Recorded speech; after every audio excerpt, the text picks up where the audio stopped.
Okay, so let's get right into this. You know your Amazon stick, you can talk into it and say Mandalorian and it goes finds it. What if it's really noisy? You can use a little clicking, but what if you could just write what you wanted? My Gearbots after school group helped design this little Nano 33 BLE Sense Arduino running on Edge Impulse. We designed using our cell phones, the Impulse, and let's just see what it does. So I've got about 8 things set up. One is if you do some weird movements, it clears it. And then just when it flashes, you can start writing. So here's a W, and it worked. And here's a O, and R is quite hard to do, but it worked. And D also is a little bit hard to do. It worked. Now here's how, oops, let me just, when it's, okay, so here's how I do a space. You gotta wait till the flash, the little blue light goes. And like that, and it didn't record it. So some of them are a little harder to do than others. Let's try this again with a little bit more zest to it. And like playing a video game, you get used to it. There, it added a space.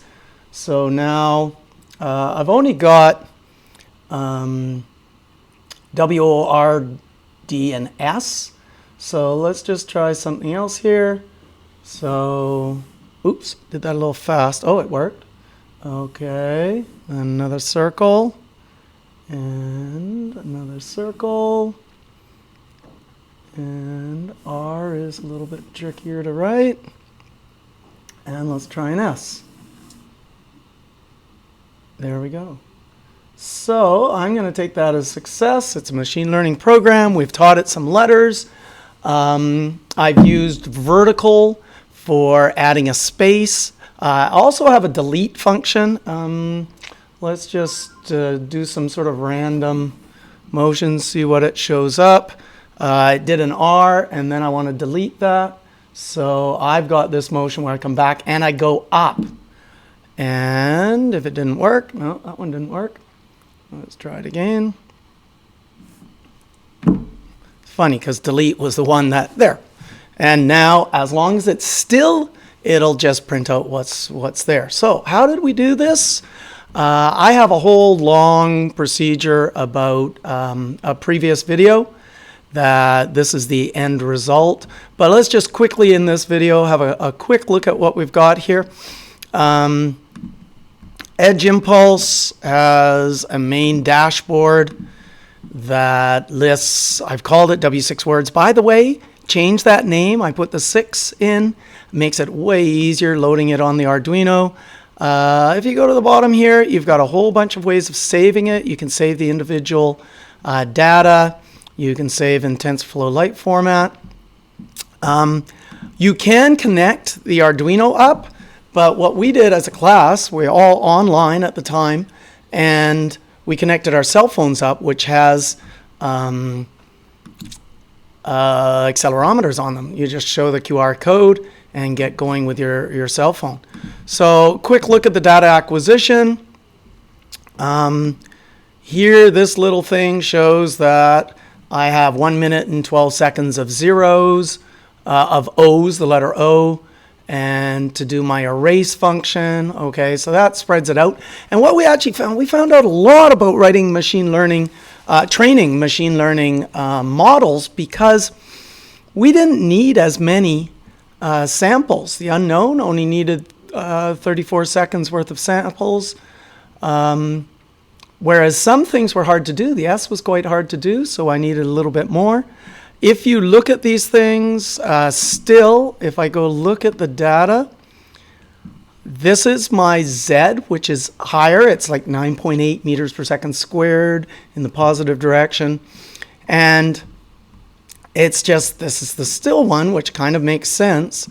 But if we now, I don't know why my screen got bigger there. If we now go look at something else, where's my lower screen bar? Oh, okay. Let's just ignore this, go to another page. Hopefully that'll show up a little bit better. Come on, machine. Oh, it's selecting everything. Let's try that. I'm just gonna... Okay, let's just go to another page. So we've got we create our impulse, we deal with the spectral features. Spectral features is actually really interesting because it shows this, and this gets you a sense of, you see the unknowns are way above other things, but you know, the D's are all the blue here, the W's were easy to separate. So what you're looking for is separation here of what you're trying to train. Now another thing that's super useful is on the final training is this. Confusion matrix, and if it was just a little bit bigger, maybe if I make my page a bit bigger, there we go. We see that the data the first time on the first video I made, these were terrible. And the class came up with some reasons to change it. One is we kept the Arduino on a flat surface, which basically got Z out of the way unless we wanted to do some erasing, some fancy like control keys. Even though our unknown was 50%, that's the one that clears it, which that's fine. You just have to do it a couple of times. That's like shaking it. And so it all worked out.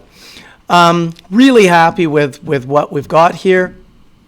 The final process is, and you can test it with your cell phone with live classification. I've gone through all that in the other video. What I've got saved, don't know why I'm having so many issues here. If you go to deployment, once you've made your model, which is really easy, my kids are grade 9s up to grade 12, you choose Arduino and you build it, and then upload that onto Arduino. I have my exact, there's the W6 Word zip file, which you can install as a library on your Arduino. There's the sketch. The sketch, I will try to make these sketches a little easier, but here's the main choosing situation. Where'd it go? There. If the letter is a W, basically it prints out the W. If the letter is a 0, if it's R, if it's D, we had to throw in some extra steps. Remember the space didn't work every time. Space and erase were getting mixed up with each other. So we threw in a little more complex if statement. And that's really all I wanted to talk about today. This is great, being able to use your Arduino to write on a serial port, theoretically, your remote control. This is writing on tabletop. Theoretically, you could just cursive write what you want, super fast input, and all using Edge Impulse.